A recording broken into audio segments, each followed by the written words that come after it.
ભગવાન ભગવાન આને બસાવી લ્યો, આને બસાવી લ્યો ભગવાન. ભગવાન તમે આને લઈ લેવો તો પછી મારું શું થાય? મોજ આવી જાય. ભગવાન ભગવાન હજી તો હાવ નાની ખાલી 40 વર્ષની છે. આ ભગવાન બસાવ હોય ને. હું 40 વર્ષની નથી, હજી ખાલી 32 વર્ષની છું. હાવ થઈ ગયું. હા આવું તે કઈ હોતો છે, ઘડીક વારમાં હાજર કરી દેશો.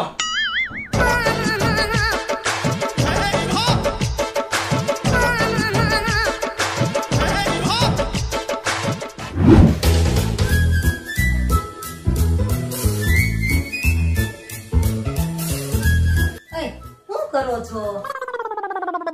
ભજીયા ખાઉં છું. હરખું બોલો ને. તો બાડી છો, દેખાતું નથી? ઘડિયાળ રિપેરિંગ કરું છું. હું તમને શું કહું, મને એક વાત કહો ને, આ ઘડિયાળમાં અને પત્નીમાં શું ફરક? ફરક તો કાઈ નહીં, પણ સમાનતા ઘણી બધી. ઈ કઈ રીતે? જો આ ઘડિયાળના કાંટા ટીક ટીક ટીક ટીક કરે અને બૈરાનું જીભડું ઝીક ઝીક ઝીક ઝીક ઝીક કરે, બરાબર છે? અને આ ઘડિયાળના કાંટા એક ટાઈમ થાય ને એટલે બધા જગ્યાએ ભેગા થઈ જાય, વળી પાછા ફરી જાય. એમ પત્નીને તમે ગમે એટલે મનાવવાની કોશિશ કરો, એ ફરી ફરી નૈયાન આવી જાય અને વળી પાછી ફરી જાય. તમારું માન છે તો નહીં જ. અને ઘડિયાળનો અલાર્મ વાગવાનો એક ફિક્સ ટાઈમ હોય, પણ પત્નીનો અલાર્મ ગમે ત્યારે વાગે, કાંઈ નક્કી ન હોય. ઘડિયાળને ચાર્જ કરવા માટે થઈ અને બેટરીની જરૂર પડે, અને પત્નીને ચાર્જ કરવા માટે થઈને પગારની જરૂર પડે. ઘડિયાળ બગડી જાય તો ઊભી રહી જાય, અને પત્ની બગડી જાય તો શરૂ થઈ જાય. ઘડિયાળ બગડી જાય તો મેકેનિક પાસે જાય, અને પત્ની બગડી જાય તો સીધી પિયર જાય. અને સૌથી ખાસ વાત, જ્યારે આપણું મન થાય ત્યારે આપણે ઘડિયાળને બદલીએ છીએ, પણ આ બૈરાને પૂરું થઈ ગયું, 1 માસ પૂરું થઈ ગયું.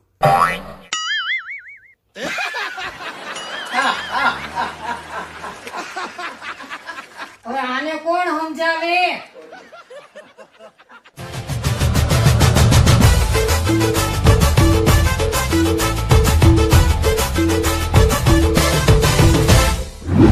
ઓય, આ તારા ફોનનો પાસવર્ડ છે?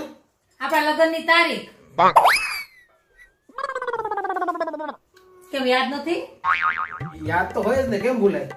પણ હું તને શું કહું, આ જે શુભ તારીખ છે એ તું તારા સુંદર સુંદર હાથોથી આમ ટાઈપ કર ને તો મજા આવી જાય. હે તે એમ કયો ને, લાવો ને હમણાં કર દો. Thank you.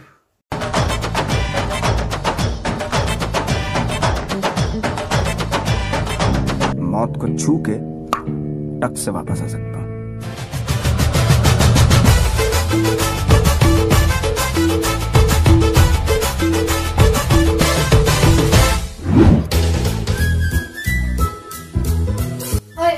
હું તમને શું કહું, આપણે ઓલા સામે વાળા કાકા નથી 70 વર્ષના, ઉકલી ગયા? એ ઉકલી નથી ગયા, લગ્ન કરી એવા લગ્ન કરી આવ્યા? હા. બોલો, આખી જિંદગી માણસે કેટલું આમ સમજદારી ભરું કામ કર્યું તું, તો અત્યારે કાંઈ બુદ્ધિ ભ્રષ્ટ થઈ ગઈ. આ ઉંમરે આવડી મોટી મુસીબત માથે લેવાય ન લેવાય? હું કયો છો તમે? હું કયો છો? ઓકે, હાસુ જ કીધું છે કે ગૌઢે ઘટ પણ માણસને નત નવા શોખ થાય, અને જાતિ જિંદગી માણસ પાછો બાળક થાય. અને આ બાળક અત્યારે આવા ખતરા કરે છે. બોલો, કરાતા છે આવા ખતરા? ન કરાય.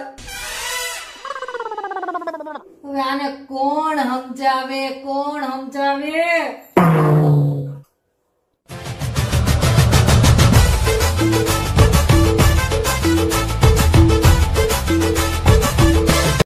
ઘટે તો જિંદગી ઘટે, બાકી મોજ તો ન જ ઘટે હો. લ્યો, પપોડું વાગી ગયું, હવે તો મોજ આવે ને તો જ બકે હો વાલા.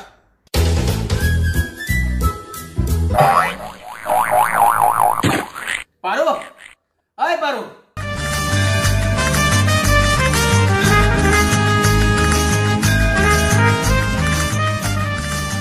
એ હું છે બોલો? આસામાં તું ખાંડ નતા ભૂલી ગઈસો? ભૂલી નથી ગઈ, સાઈન કરી નથી નાખી. કેમ એટલે મારા ઘરમાં ચીનનો પૂરેપૂરો વિરોધ છે, એટલે મારા ઘરમાં ચીનની કોઈ વસ્તુ ન જોઈએ, એટલે ખાંડ ન જોઈએ. આ ખાંડ ને ચીન ને શું લેવા દેવા છે? હું લેવા દેવા એટલે ખાંડને હિન્દીમાં શું કહેવાય? ચીની. એટલે જ મારા ઘરમાં આજથી ચીની નો જોઈ, ખાંડ નો જોઈ. હવે આ બાઈને કોણ સમજાવે? ચીની ચીની નથી, ચીની ખાંડ છે અને ખાંડ ભારતની છે. મારા ઘરમાં આજથી ચીનીનો પૂરેપૂરો વિરોધ છે, એટલે મારા ઘરમાં આજથી ચીનીની કોઈ વસ્તુ બનશે નહીં. એટલે શાંતિથી ચા પી લ્યો. જય હિન્દ, જય જય ગરવી ગુજરાત.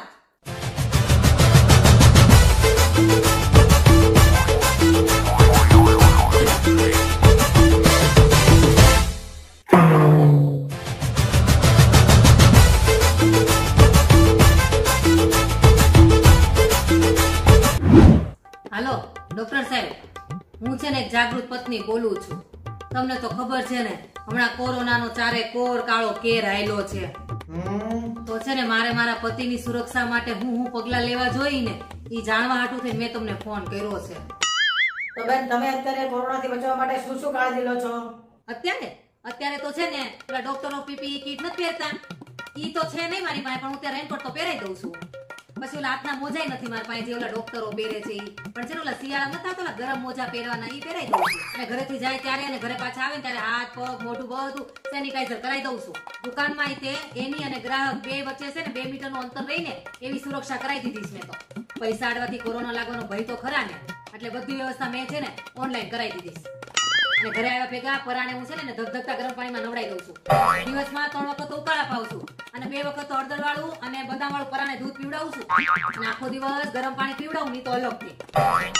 અને કોઈ મહેમાનને તું ઘરે આવાય નથી દેતી. અને આને છે ને દુકાનથી ઘર ને ઘરથી દુકાન બીજે ક્યાંય જવાય નથી દેતી. રોજ સવારે 4 વાગે ઉઠાડીને પરાણે તો હું યોગા કરાવું છું. એ નથી રોગ પ્રતિકારક શક્તિ વધે એવી 3 ટીકડી રોજ સાંજે એને પીવડાવું છું, પરાણે પીવડાવું છું. ડોક્ટર સાહેબ, હું રોજ આટલું તમારા પતિ દેવાટું કરું જ છું. તો હજી મારે આના કરતા વધારે સુરક્ષિત એને રાખવા હોય તો હું કરું ને ઈ કયો મને. બેન, તમે કાંઈ ન કરો ને તો હાલશે. તમે ખાલી તમારા પતિને ઘરે ખાલી હક લેવા દો, એટલે હવ હારવાના થાય. નકર આમ તો મોકલી જાય બિચારા. અને આમ જો, હજી એક વાત કહું છું, તમે છે ને તમારા મગજને કુકરમાં નાખી અને 3 સીટી કરી નાખો, બરાબર? એટલે બધા વાયરસ છે ને ઉડી જાય. મૂકું છું. હે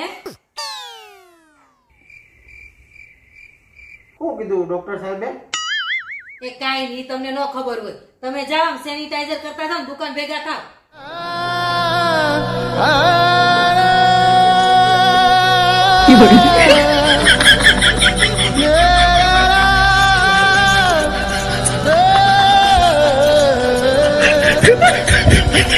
તો કેમ છે મારા વાલાઓ, મોજમાં છો ને?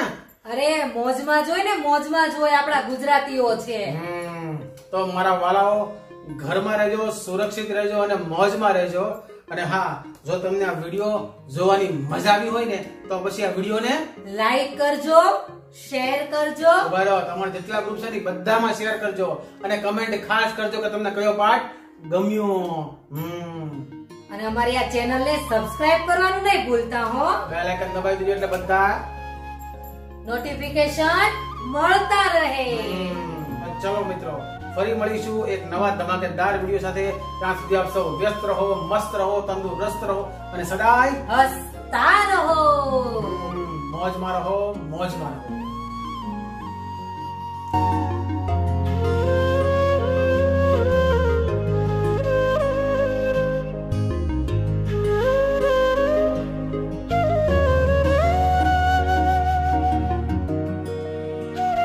અને હા, તમે જો અમારા આ બંને વિડીયો ના જોયા હોય ને તો જોઈ લેજો. એમાં તમને શું આવી જાય? મોજલી આવી જાય, મોજલી.